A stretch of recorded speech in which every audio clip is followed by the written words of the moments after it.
आइए दोस्तों, क्या आपकी ग्रामर प्रॉपरली मजबूत नहीं है? यदि आप ग्रामर के बारे में नहीं जानते, हम आपको ये विश्वास देते हैं कि हम अपने चैनल के माध्यम से आपको ग्रामर की डीपली जानकारी देने की कोशिश कर रहे हैं। यदि आपके ग्रामर के बारे में नहीं जानते हैं, ग्रामर में कुछ भी आपके अंदर भ्रम है, ये हमारा सेंटेंस गलत हो जाता है, ये ऐसे नहीं ऐसे होना चाहिए, कैसे होना चाहिए, हम आपको वीडियो के माध्यम से सब कुछ अवगत कराने की कोशिश कर रहा हूँ। प्यारे दोस्तों, ग्रामर एक हमारा इतना लार्ज पार्ट है, चाहे आप किसी की तैयारी कर रहे हो, किसी भी कंपटीशन की तैयारी कर रहे हो, किसी की भी तैयारी कर रहे हो, समझ रहे हो ना, किसी की भी आप तैयारी कर रहे हो, अगर आपकी कंपटीशन में इंग्लिश पार्ट है तो आज की वीडियो बहुत खास होने वाली है। प्यारे दोस्तों, आज से मैं आपको नरेशन के बारे में अवगत कराने जा रहा हूँ। ये हमारी पार्ट 1 है, ये हमारी पार्ट 1 है। अगर आपको नरेशन के बारे में जानकारी नहीं है तो मेरी वीडियो को आप डीपली से देखें। आई एम बीपी सिंह और आप देख रहे हैं बीपी सिंह क्लासेस, जो कि हमारा एक ऐसा प्लेटफॉर्म है, ग्रामर के क्षेत्र में आपको काफ़ी गहराई तक ले जाने की कोशिश कर रहा हूँ। जो आपके अंदर भ्रम है, जो भ्रांतियाँ हैं, जो आपको नहीं आता है, वो मैं आपको अवगत कराने की कोशिश कर रहा हूँ। मैंने आपको काफ़ी वीडियो अपलोड कर दी हैं। अगर आपको टेंस के बारे में, पैसिव वॉइस के बारे में, आर्टिकल्स के बारे में कुछ भी भ्रम है तो हमारी वीडियो के डिस्क्रिप्शन बॉक्स में जाइए, उसमें ढेर सारी वीडियो आपको मिल जाएंगी और बहुत डीपली से मैंने आपको बताने की कोशिश की है। प्यारे दोस्तों, आज से मैं आपको नरेशन के बारे में जानकारी देने की कोशिश कर रहा हूँ। डायरेक्ट मीन्स क्या होता है? डायरेक्ट होता है, इनडायरेक्ट होता है। किसी व्यक्ति को आप डायरेक्ट मिल सकते हो अगर आपकी जान पहचान है, और अगर जान पहचान नहीं है तो आपको किसी का सहारा लेना पड़ेगा, किसी के माध्यम से आपको जाना पड़ेगा। तो इसको नॉर्मली से आप समझ सकते हो कि दूसरे की चुगली करना। लोग दूसरे की चुगली करते हैं, ऐसा ही कुछ आपको नरेशन में देखने को मिलेगा। अगर आपको नहीं जानकारी है तो मैं आपको वीडियो के माध्यम से अवगत करा रहा हूं। डायरेक्ट मीन्स होता है प्रत्यक्ष, इनडायरेक्ट मीन्स होता है अप्रत्यक्ष। ठीक है, मैंने आपको बताया है वक्ता के कहे हुए शब्दों को 2 प्रकार से प्रकट किया जा सकता है। मैंने आपको पहले ही बताया है कि अगर वक्ता कोई अपने वर्डों को कहने की कोशिश करता है तो हम उसको 2 प्रकार से प्रकट कर सकते हैं। एक तो हम वक्ता के शब्दों को ज्यों क्या त्यों कहते हैं, इसको कहते हैं डायरेक्ट। क्या बोलते हैं इसे? डायरेक्ट ना, डायरेक्ट स्पीच। ठीक है, और एक और है सेंटेंस। हम वक्ता के कहे हुए शब्दों का सारांश प्रकट करना, इसको हम कहते हैं इनडायरेक्ट। बात अभी से बहुत डीपली से देखने की कोशिश करिएगा तो आपको हर एक पॉइंट, हर एक बिंदु आपको समझ में आएगा अगर आप समझने की कोशिश कर रहे हैं। प्यारे दोस्तों, आज मैं आपको बहुत डीपली से बताने की कोशिश कर रहा हूं। अब देखिएगा, इसमें हमारे 2 पार्ट्स होते हैं। एक होता है reporting verb, reporting verb. 2 part होते हैं। एक होता है रिपोर्टिंग वर्ब, रिपोर्टिंग वर्ब। एक होता है reported speech, reported speech. Reporting verb में क्या होता है और रिपोर्टेड स्पीच में क्या होता है, इसको आपको समझने की कोशिश करिए। आपको नॉर्मली से आपको समझ में आ जाएगा। वक्ता की बात को वक्ता की बात को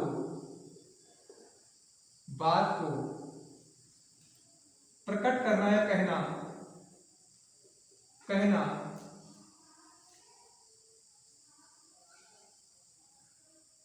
वक्ता की बात को प्रकट करना या कहना आरंभ करते हैं। क्या होता है? कहना आरंभ करते हैं, बात समझना, आरंभ करते हैं। ठीक है। और वक्ता के द्वारा, इसमें क्या रिपोर्ट, इसमें क्या है? वक्ता के द्वारा, वक्ता स्पीकर के द्वारा किसी की बात को प्रकट करना, किसी की बात को प्रकट करना। बात समझ गए ना? वक्ता की बात को कहना आरंभ करता है और वक्ता के द्वारा जिस किसी के बारे में कुछ बात की जाती है उसे रिपोर्टेड स्पीच कहते हैं। और रिपोर्टिंग वर्ब, वक्ता जो भी है अगर अपनी बात को कहता है, कहना प्रारंभ करे, उसे रिपोर्टिंग वर्ब कहते हैं। और वक्ता यानी कि स्पीकर जो भी कुछ कहता है किसी के बारे में, वो रिपोर्टेड स्पीच होती है। मेरे प्यारे दोस्तों, इसको बहुत ध्यान से देखिएगा।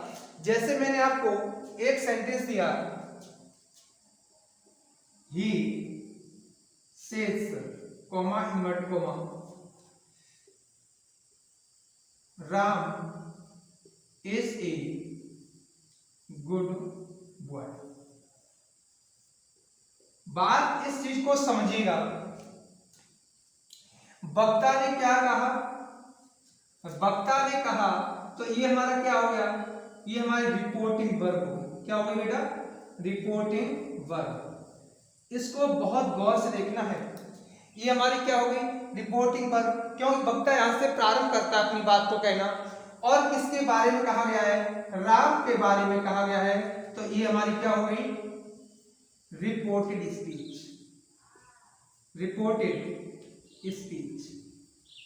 इस चीज को विशेष ध्यान रखिएगा, क्योंकि ऐसे वर्ड कई बार आएंगे, बार बार रिपीट होंगे। Reporting verb, reported speech. जब आप इस चीज को जानते नहीं हो कि रिपोर्टिंग वर्ब क्या होती है और रिपोर्टेड स्पीच क्या होती है, तब तक आप नरेशन को कभी भी समझ नहीं पाओगे। मेरे प्यारे दोस्तों, ये एक लार्ज पार्ट है जिसको आपको समझना बहुत जरूरी है। आइए हम आपको अब इसको किस प्रकार से बदलते हैं इसके बारे में मैं आपको अवगत करा रहा हूं। आइए अब हम आपको डायरेक्ट से इनडायरेक्ट किस प्रकार से हम बदलते हैं, आइए हम आपको वीडियो के माध्यम से बताने की कोशिश कर रहे हैं। प्यारे दोस्तों, जैसे कि आप जानते हो, हम डायरेक्ट से इनडायरेक्ट जब भी बदलते हैं उसके बहुत सारे रूल्स होते हैं। तो सबसे पहले मैं आपको असर्टिव सेंटेंस को किस प्रकार से बदलने की कोशिश कर रहा हूं। हमारा पहला रूल है,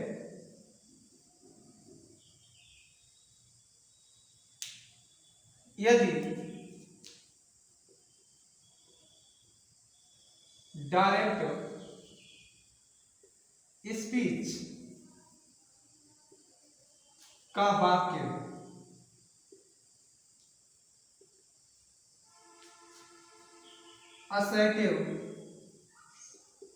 असर्टिव सेंटेंस में है। बात समझना, असर्टिव सेंटेंस में हो और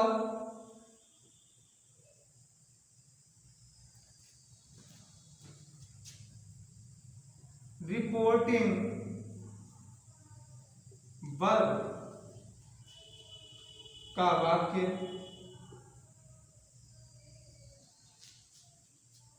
प्रेजेंट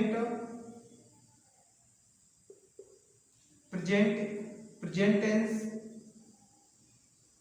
या फ्यूचर टेंस में। बात इस चीज को बहुत ध्यान रखिएगा, फ्यूचर टेंस में हो तो इनडायरेक्ट बनाते समय रिपोर्टेड स्पीच की वर्ब को नहीं बदलते हैं।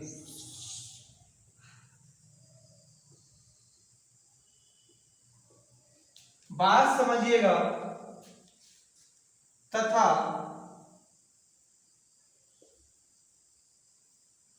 रिपोर्टिंग वर्ब में आए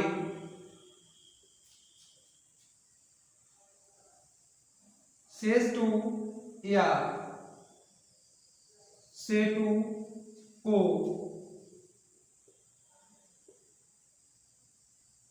टेल्स या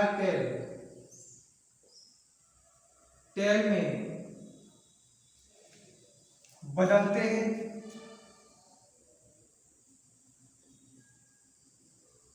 हैं। इन्वर्टेड कॉमा के स्थान पर इन्वर्टेड कॉमास के स्थान पर दैट का प्रयोग किया जाता है। इस रूल्स को आपको ध्यान रखना बहुत जरूरी है मेरे दोस्तों। अधिकांश लोग इसमें कंफ्यूज पड़ जाते हैं, भ्रम हो जाता है, यार हम करें तो करें क्या। मेरे को समझ नहीं आता है कि हम इसको सेंटेंस को किस प्रकार से बनाएं। जैसे मैं कह रहा हूं,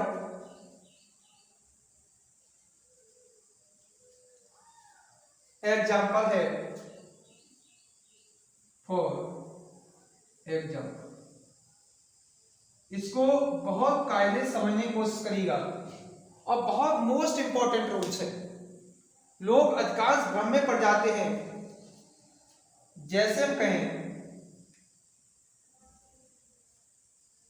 Ashok says comma inverted comma Radha is a good singer. बात इस चीज को समझिएगा। मैंने आपको पहले ही अवगत कराया है। ये हमारा क्या है ना पार्ट। इन्वर्टेड कॉमा से पहले अगर है तो रिपोर्टिंग, ये क्या है, रिपोर्टिंग पर। इसको क्या बोले बेटा, रिपोर्टिंग पर। बहुत गौर से देखिएगा, जो कि बहुत अच्छे कॉन्सेप्ट है। इस पार्ट को क्या बोलेंगे, इन्वर्टेड कॉमा के अंदर जो भी होता है इसको बोलते हैं रिपोर्टेड स्पीच। इस चीज को आपको समझना बहुत जरूरी है, क्योंकि ये वर्ड कई बार आएंगे। जो सेंटेंस को देखने से पहले हमारा ये देखिएगा, जो रिपोर्टिंग वर्ब है किस टेंस में है, फर्स्ट स्टेप। अगर रिपोर्टिंग वर्ब का सेंटेंस प्रेजेंट टेंस में है या फ्यूचर टेंस में, बात समझिएगा।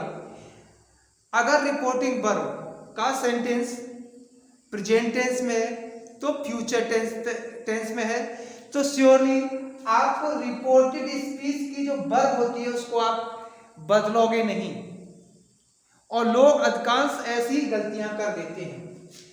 अब मैंने आपको क्या कहा है, अगर से टू दिया हो, सेज टू दिया हो, से टू दिया हो, तो उसको जब भी इनडायरेक्ट बनाएंगे टेल्स या टेल में बदलेंगे।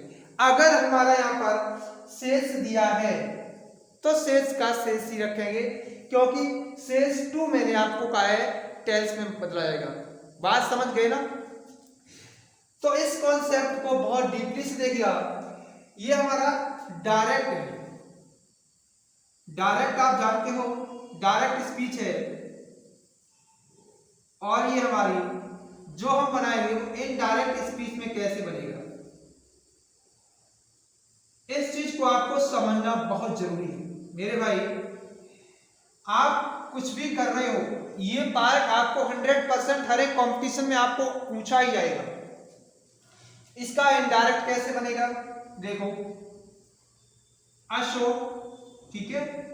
अब यहां पर क्या दिया है, से दिया है, शेष दिया है, तो शेष का आपको शेष ही रखना है, ठीक है। अब इन्वर्टेड कॉमा के स्थान पर क्या लगाना है, दैट, क्या लगाना है, दैट। अब राधा, इसकी वर्ब को हमें बदलना तो है नहीं, इज ए गुड सिंगर।